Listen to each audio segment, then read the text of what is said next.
Thank you for joining me for the second book of the original Garth Brown trilogy. If you have not listened to part 1, go back and do that before proceeding. I will know.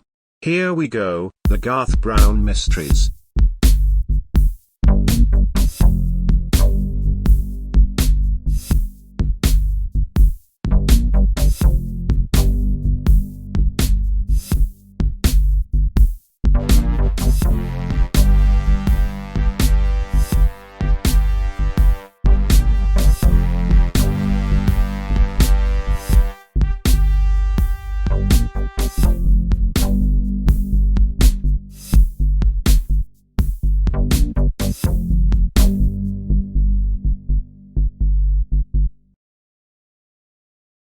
Garth Brown Mysteries, Book 2, 5:06 6 p.m.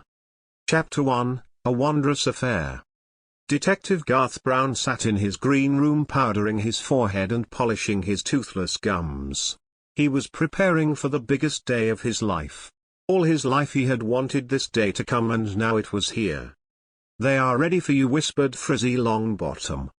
Garth looked in his mirror before looking down at the framed portrait of himself as a boy next to his stewardess, Momothus.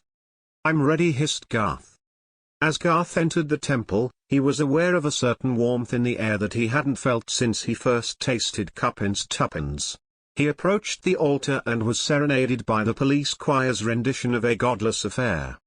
"Have you brought with you the ointment?" the chief sheriff principal administrator, Terence Harch, said. "It is here." Garth presented the ritual ointment. Terence Harch grabbed the ointment from Garth and nodded toward Frizzy Longbottom and Sheriff Googe. Both Frizzy and Googe removed Garth's robes and smothered the ointment over the detective's entire body. Garth's toes tingled and his nostrils flared. This was a sensation he had never experienced before, but he liked it. "Today, we celebrate Detective Garth Brown," shouted Terence. "Today we recognize a great detective, a great leader, and a great man. Today we crown Garth Brown with the highest detective honor possible."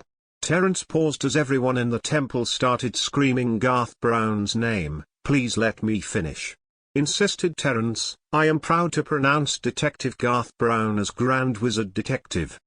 Just then, Garth awoke from his dream.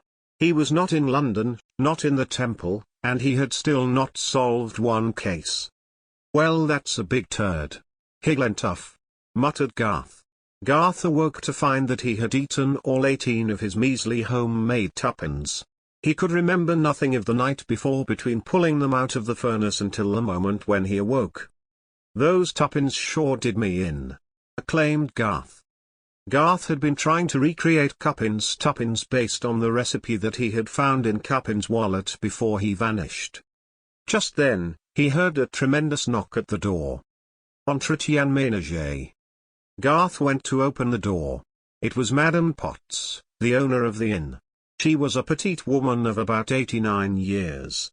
Her rubbery arms were alarming, but didn't frighten Garth so much as her seemingly boneless facial features. The way her nose drooped and her chin dangled made Garth quite insecure. She was also toothless, however this did not take anything away from her beauty. "Time to clean. Let me in." "All right, I'm heading out to find Cuppins." "What time is it, Madame Potts?" inquired Garth. "I remember when he built a home in the country and there were foxes all around me. Then he fell and the angry elephant sunk at me." "Is that so?" questioned Garth. "I never knew much about elephants. My dear wife Sardine never let me get one." With that, Garth put on his metal shoes and headed out to search for Cuppins. He had searched high and low for Cuppins for 8 months, 13 days, and 6 weeks. His search had now led him to Paris, and it was time to comb the streets to find new shops to eat nice meals in. He began with a small place that looked quaint and was called La Bubluanti Café Manganese, however he quickly decided to leave as they only served fish eyes and cauliflower. As he exited the facility, he clumsily stumbled on a very heavy-set man who lay awkwardly on the street. This funny person had a big black mustache that looked like a great waxed worm leaping from the man's nostrils. He also had a visibly hairy chest and wore a large gold chain around his waist and had a hat that looked so silly that Garth smiled wretchedly. "What a hideous-looking person!" Garth screamed. "Oh yay!" the strange man replied. "Now then, where do you get off running around calling people hideous? You look like a bleeding old Saxon." "Garth Brown is the name. I am a detective and I am here on very important business," said Garth as he took a seat on the side of the road and motioned for the man to sit on his lap. The man did so and Garth felt his mustache tickle against his toothless mouth. "Big Chains is the name," said the strange man. "Wonderful. Now Big Chains, you tell me. Have you noticed any suspicious tuppence shops opening up in France?" "Tuppence?" questioned Big Chains. "No tuppence around these parts. We locals drink foo piss." "Interesting. Can you take me somewhere that serves this? I will buy a cup for you," replied Garth. Big Chains nodded, got up and motioned for Garth to follow him. The two men walked several yards down the old France roads until they came to a small shop that resembled a cannibal's cave. On the front of the shop there was a picture of a skinless goat with no mouth and buttons where eyes would normally be. Beneath the sign in red blood had the words, "Deadbeat Goat."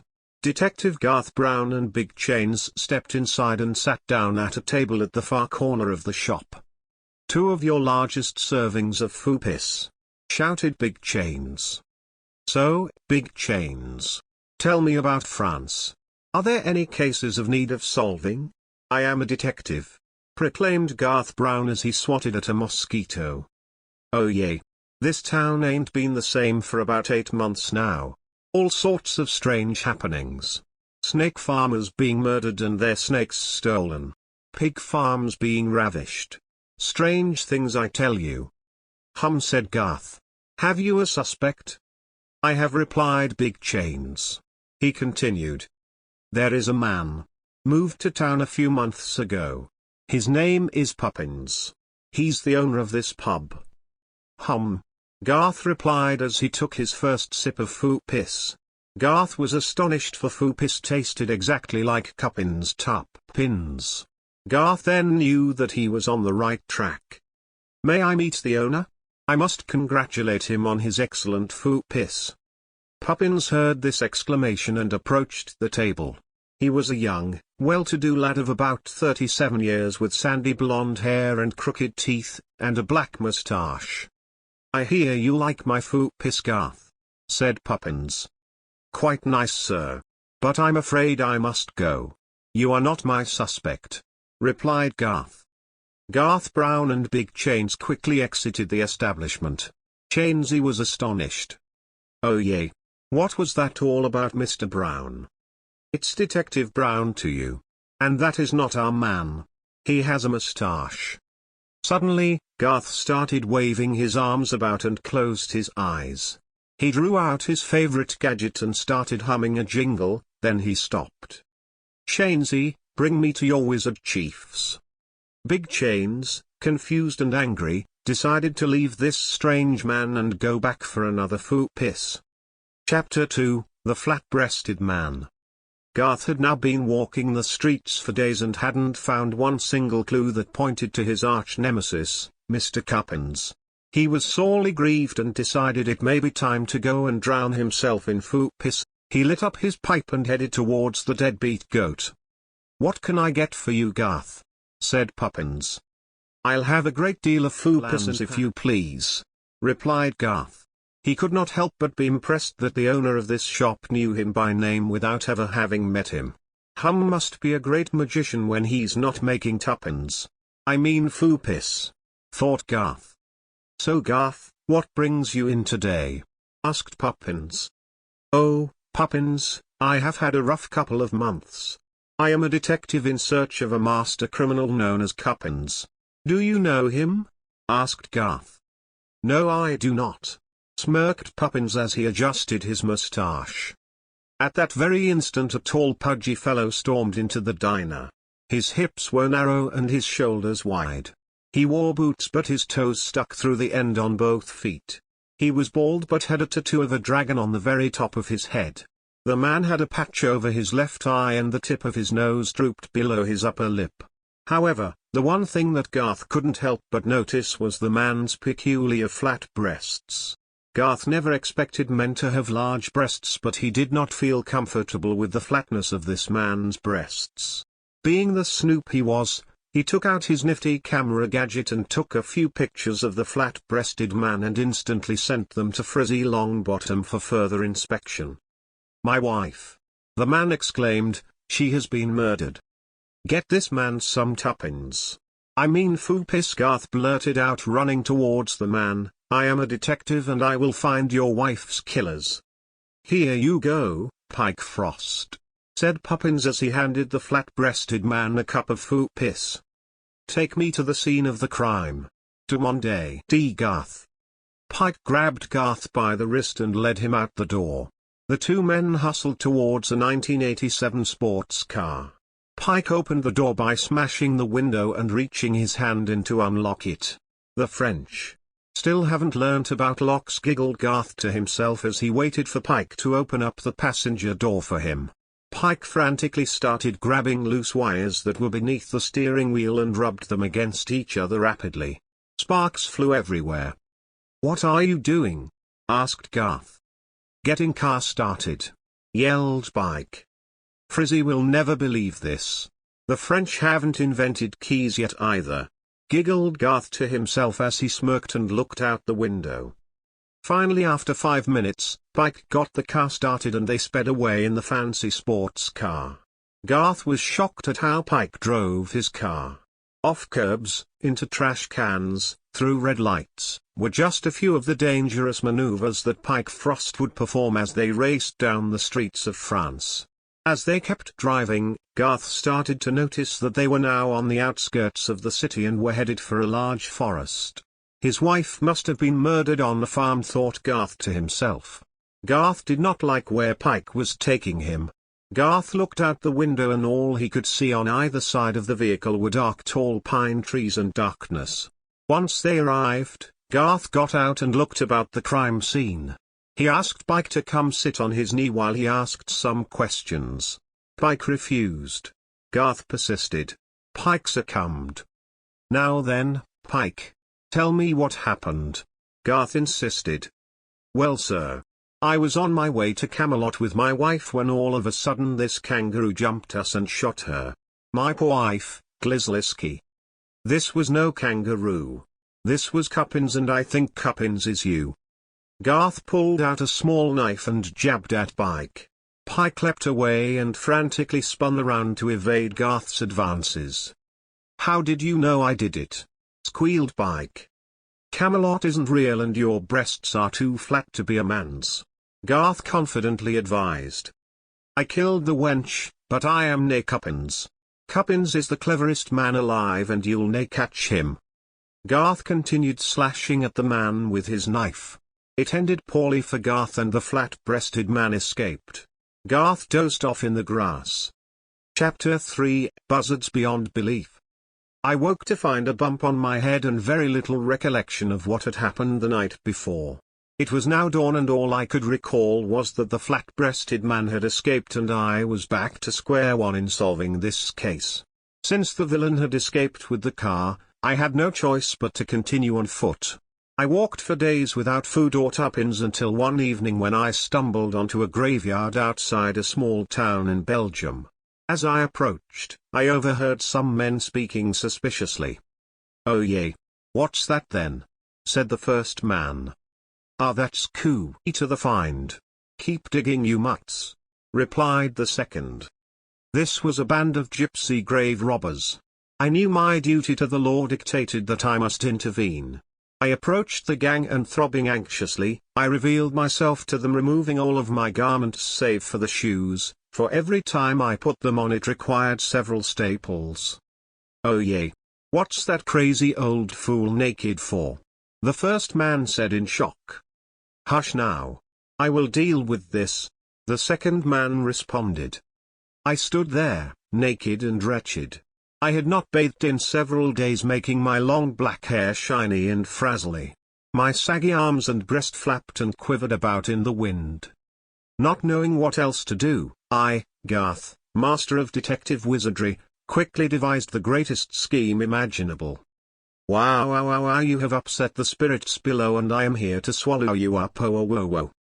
Oh yay, get away you old fool or you'll regret it, said the first man. Whoa, woo, woo, woo. I will give you one last chance. Enter into a match of wits with me. If you win, you can have nonsense with my spirit. If I win, I will swallow woo your you'll woos. Right then. You first, said the second man. There is none that dare and none that quiver, none that weep, and all but wither. What am I? Garth asked with a hint of pride in his voice. Ah. Humph. A fox, squealed the first man. Burglary, said the spirit. You have guessed correctly. It is your turn. Oh yay. What has eyes that wonder, but never see, runs through fire, but cannot be warm? I knew at once when the second man said this that I was bested. I gathered my things and disappeared into the darkness with raging fists and a blood-curdling howl. The buzzards in the graveyard sung sweetly beyond belief as I made my escape. Chapter 4, Eldersel the Savior of Amsterdam. Garth marched down the streets of Europe with a hop in his step, for he knew that he was hot on Cupin's trail. He could not help but smile when suddenly he realized he had not yet put his clothes on. He ran behind a tree and hustled to get into his shirt and trousers. It was too hot to put on his cool trench coat, so he simply tied it around his waist. While he was dressing, he heard a man singing in a nearby pond and he cautiously approached. La-dee-dee-dur, gee-dee-daw. The man sang as he swam. Garth approached the pond suspiciously and drew out his nifty rape whistle just in case. Hello there. The man in the pond shouted. Come on in. The water is fine, he added. Garth slowly removed his garments and tested the water with his lengthy toes. It was fine. He went back to the tree giggling and then took a running leap and flung himself wildly into the pond. What is your name? Questioned Garth as both men giggled. The man replied. I am Swached and Sconcy. This is my pond and I own this territory. Where am I? Inquired Garth. This is my kingdom, the land of Amsterdam. From where do you come? I am a detective and I am on the hunt for my key suspect in a missing persons case back in London. Have you heard of Cupin's Tuppins? Inquired Garth. I'm afraid I have not. Shall we exit the pond and go to my palace to discuss this wretched business? Garth nodded vigorously and both men stepped out of the pond. They stood and gazed at each other, analyzing. King Sconcy was a short man with a beard that was so long that he had to wrap it around his neck to keep from tripping on it. He had a bald head and very elegant and rosy cheeks. The thing that alarmed Garth was that the king had no hair on his body at all other than his beard. Just a lot of fake hair that appeared to be drawn on him with poopy brown-colored crayons. His toenails were also at least 5 inches long. The king triumphantly hollered for his carriage and the two men whisked away to the palace. Neither spoke a word as they drove. Once they arrived, they were greeted by the king's court with trumpets and the sounding of the cannons. Garth pinched himself for he feared it was all a dream. As they walked up the steps, Garth asked the king, how did you manage to build such a fine palace? The king did not respond. He turned to his guards and commanded, lock this man up and take him away. Ha ha ha ha ha, for he was a wicked king. Garth Brown was seized and thrown into the dungeon. Once the guards had left, Garth sat in silent bewilderment. How on earth had this come about? He thought. Hello. You there? Muttered a deep voice in a dark corner of the cell. Who are you? Questioned Garth. I am Eldersel. And you are Detective Garth Brown. Yes, I know all about you. Garth was very perplexed by this. How do you know me? Are you a wizard detective too? Rubbish. Replied Eldersel. I am the greatest wizard detective. I am here on a quest to bring down the wicked King Sconcy and bring peace to Amsterdam. Informed Eldersel. If I help you, will you help me find Cupins? Questioned Garth. Gladly. Do you have your fancy spoon gadget on you? Inquired Eldersel. Garth nodded and Eldersel continued, "Good. Start digging." Garth and Eldersel began digging frantically for about 2 feet into the ground. Hours later, Eldersel shouted stop. Eldersel dropped his pants and pooped loudly in the hole. Aye. That was needed. Now, here is the key. Open the door and we shall be free. Garth opened the door and they sneaked out cautiously. "What's the plan, Nan?" inquired Garth. "We are to sneak into the intercom and announce to the whole kingdom that the king is a pansy. That will do it," said Eldersel. The 2 men quietly tiptoed out of the dungeon and into the hallway. Garth could not help but be impressed with the fancy palace. "Shush," whispered Eldersel. "It's just around the corner and we must be vigilant." As they approached the intercom room, Garth could smell all the gadgets in there and it made his brain quench. As they entered, they could see that no one was about. "Oh yeah, Garth, there's the intercom. You know what to do." Garth nervously approached the machine. He flipped on the switch and loudly announced King Sconcy is a pansy and a fiend. The whole kingdom heard Garth's voice ringing in the streets. King Sconcy had made gayness a questionable crime in the lands and this new announcement shocked them into utter chaos. There were gays running around wildly with signs calling for the king's head. The 2 men, Garth and Eldersel, walked triumphantly out the front gates. "This man Cuppins. I think I know where he is," said Eldersel. Chapter 5, Cuppins' Return. "Tell me everything you know," said Garth Brown as he grabbed Eldersel by the wrists and shook them so vigorously that Eldersel kicked Garth in the ankle. "Quit that or else I will ravage you." Eldersel was a scrappy young chap, no older than 18.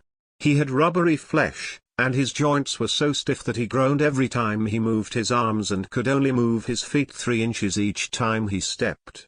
His mohawk stuck up 6 inches from his head but was covered by a large wizard hat. He had no eyebrows, but Garth liked that. "I am sorry, but I need to know," replied Garth. "I just become very exasperated when common people use me for my brilliance," replied Eldersel. "When I become exasperated I squeeze my toes and scrunch my nose and count to 905, proclaimed Garth while he adjusted his suspenders. Suddenly Eldersel grabbed Garth and pulled him close to his mouth and whispered, "I will take you to Cuppins." Both men motioned for a taxi to pull over and hopped in. Eldersel told the driver where he wished to go and they sped towards the airport. Garth had never ridden on a plane before and he was very excited, but very scared. He had heard stories of men his height losing intellectual abilities once the plane hit orbit. Or so this is what he thought. "1 ticket to Cottbus, please," demanded Eldersel to the flight clerk. The clerk handed 1 ticket to Eldersel. "Am I not coming with you?" asked Garth. "Nonsense. You shall sit under my legs. I don't kick and there are plenty of crumbs for you to snack on," replied Eldersel. As a child Garth Brown spent countless evenings perched beneath his uncle's legs, so this arrangement did not bother him. "So what is Cuppins doing in Germany?" he asked Eldersel. "It's what he hasn't been doing in Germany, Mr. Brown. According to my intel, a new shop selling tuppence, or a drink with the same recipe but only under a different name, has opened up in every city except Cottbus. If my hunch is right, that is where Master Cuppins will be going next," exclaimed Eldersel. "Brilliant. You truly are a masterful detective," replied Garth. The 2 men boarded their flights and took their seat. Eldersel sitting in a chair with Garth, curled up in a ball underneath the seat. The flight took off and Garth was sweating bullets for he had never been so horror-stricken before in his life. "Take a load off, Garth. We will be there shortly," said Eldersel. The voice was so calming and so majestic that Garth instantly wanted to sleep. He wrapped his arms around Eldersel's stiff knees and closed his eyes, falling immediately into a deep slumber. Garth dreamt of the end of slavery and mountain tops with no snow. As he slept he started making a list of all the things he had solved thus far. In his dream he used a stick dripping in tuppence to make his list. It went like this. Cindy was dead. Cuppins possibly killed Cindy for her Tuppins recipe. Cuppins ran away. Big Chains has a very large chain. The grave robbers were clever. Suddenly a big bang rocked the plane and Garth awoke in a frenzy. Keep still, Garth, and be quiet. There are enemies aboard and I have been captured. You are the only one who is free. They didn't see you under my seat, replied Eldersel. My God, Eldersel. Who are they? Whispered Garth Brown. From what I can see, it's a clown, hissed Eldersel. A clown? Had it been the clown this whole time? Had the clown in the streets been the one that murdered Cindy and now was here trying to murder me? Or us? Garth whispered. Silence, Garth Brown. This is not the time for your amnesia to kick in, said Eldersel. Now quickly, Garth, you must save the day. At once Garth started slithering his way towards the cockpit of the plane. Crawling under the tiny seats of the plane was no easy task for Garth's 7-foot body. It took a few kicks in the back of the head and numerous pulled hairs, but eventually he made it to the front of the plane where the enemies were. Garth motioned to an old withering lady in the front row to pass him her garments so that he could hide underneath them and listen into the conversations. She did so and Garth crawled under the pile of clothes. It was dark and stunk horribly, but Garth persisted. We must blow this plane up and everyone in it. Garth heard a voice coming from the cockpit. No. We must wait for the boss's orders, said another. Who could these men be? Thought Garth to himself. Could it possibly be the same clown that he saw in the streets? Perhaps this clown was hired by Cuppins to murder the mangy old whore to throw Garth off the case. And now sent to murder Garth. All these thoughts whizzed throughout Garth's mind. Just then Garth heard the door fling open. Garth silently made a slit in the pile of clothes with his favorite gadget and peered out. There were 3 men. All dressed as clowns. Like a wild rooster with its testicles recently removed, Garth jumped from the pile of clothes and ambushed the clowns. Blitzkrieg! Shouted Garth as he dove to the ground and rolled like a barrel towards the 3 clowns. Like a bowling ball knocking down pins, the 3 clowns buckled and fell to the ground. Garth was so proud of himself, he started jumping up and down from his knees and snorted through his revered nose. He was having so much fun celebrating, he completely forgot that the enemies were capable of fighting back. Before Garth could respond, one of the clowns took out a large butcher's knife and lunged at Garth. It got him. The blade struck Garth on the side of his left buttocks, piercing right through and stopping with the point just underneath his genitalia. My pecker, he moaned as he fell to the ground in a shamble. These terrorists had almost gotten the best of Garth, but Garth had a secret weapon. His large body was able to pounce from a far distance. He powered up his stern and flew towards the enemy gloriously. He took down the clown henchman, but one got away with the help of a parachute. Garth and Eldersel each seized a parachute and launched out of the plane in pursuit of the escaped terrorist. As they approached the ground they saw an appropriate building on which to land. Garth immediately went to the kitchen and grabbed pots and pans for armor. My golly, look what I've found, said Eldersel as he turned to show Garth the dazzling pot which was perfect for buttocks protection. We need some weapons, cried Eldersel. Over here, stated Garth.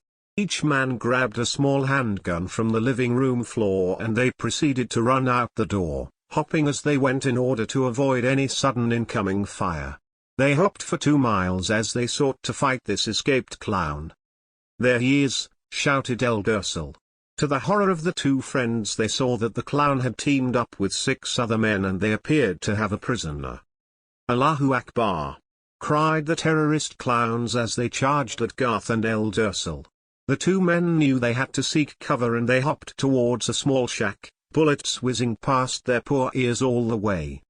Shoot them, Garth. Shoot them all, Eldersel cried with a ravenous thirst for blood. And thus, the battle began. The 2 detective buddies fancied themselves to be Roy Rogers and John Wayne, although they did bicker about who got to be John Wayne. Allahu Akbar! Allahu Akbar!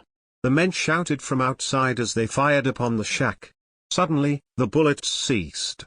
Garth and Dercy were relieved by this, as they had already run out of bullets and were now throwing the enemy's bullets back at them. "Shush! Do you hear something?" asked Eldersel. "Aye. They seem to be arguing amongst themselves," responded Garth Brown. "The prisoner has escaped. Wasn't you supposed to be watching him, Jonald?" asked the first man. "Sheesh. I ain't your puppy dog, Felix. It was your turn," the second man responded. "Right then," interrupted the terrorist clown boss. "There ain't no use arguing. Now you boys kiss and make up immediately." Garth rose and peered through a crack in the window. He could just make out the sharp of a man sneaking up on the terrorist clowns. It was Cuppins. Garth immediately charged out of the shack screaming, "Cuppins, I've found you. There's no use trying to resist." Upon seeing Garth, the terrorist clowns cocked up their guns and began shooting. Garth leapt behind a fallen log and looked up to see Cuppins karate chopping each of the terrorists one by one. He then pulled out a small gadget which shot lasers through the ears of each terrorist. Once the terrorists had been taken care of, Garth rose cautiously and saw Cuppins standing amongst the bodies, posing like that of a legend cowboy. "You there, Cuppins?" cried Garth.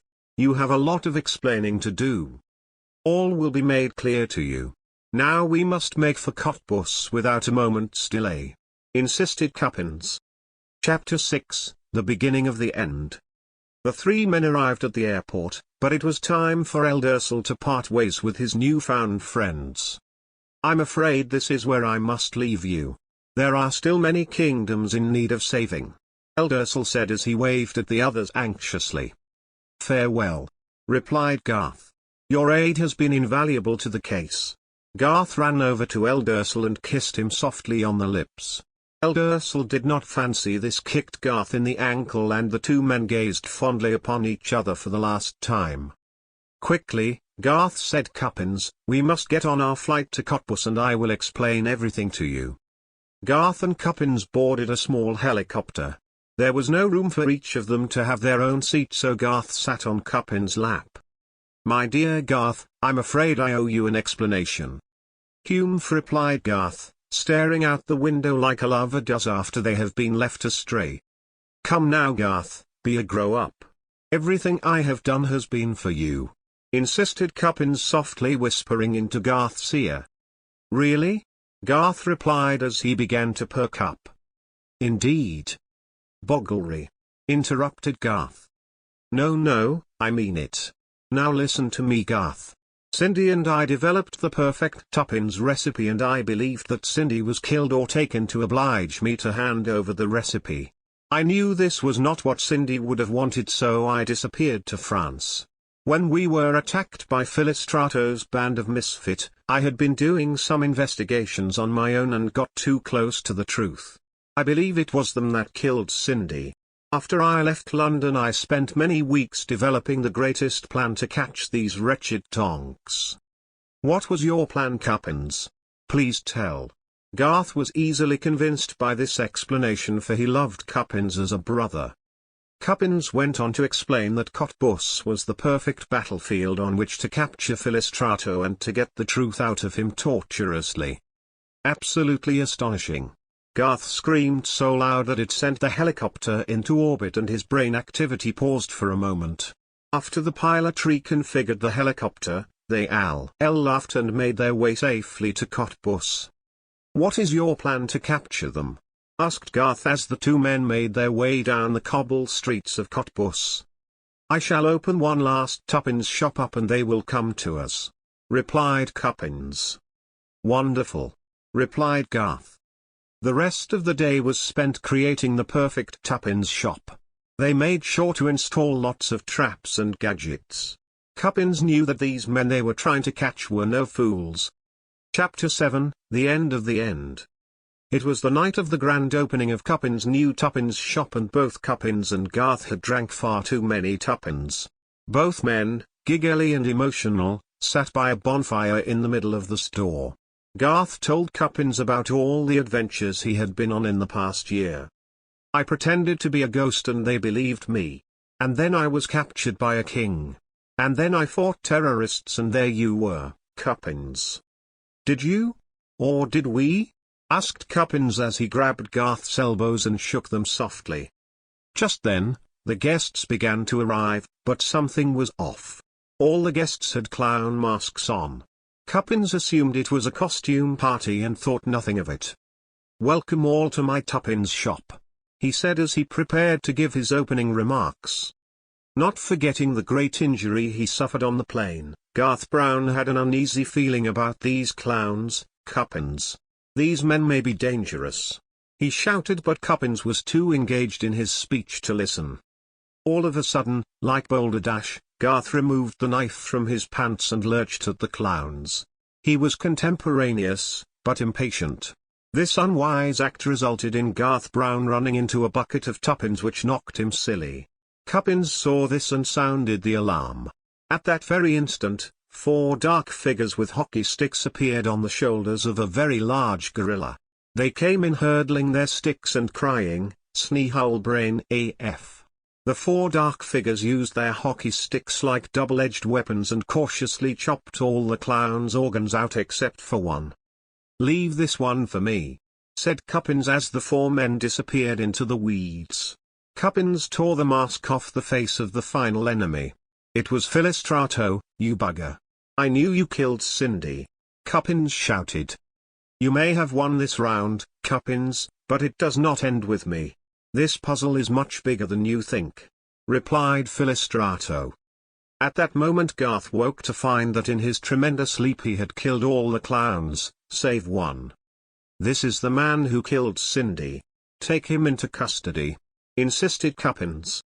Philostrato started laughing hysterically. "Oh Cuppins, why don't you tell Garth the real reason you were looking out that window at your shop in London?"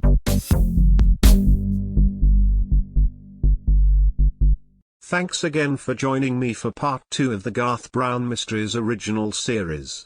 I hope you will join me for the finale midday tomorrow. I'm Brian Longshanks and you have been listening to the Garth Brown Mysteries.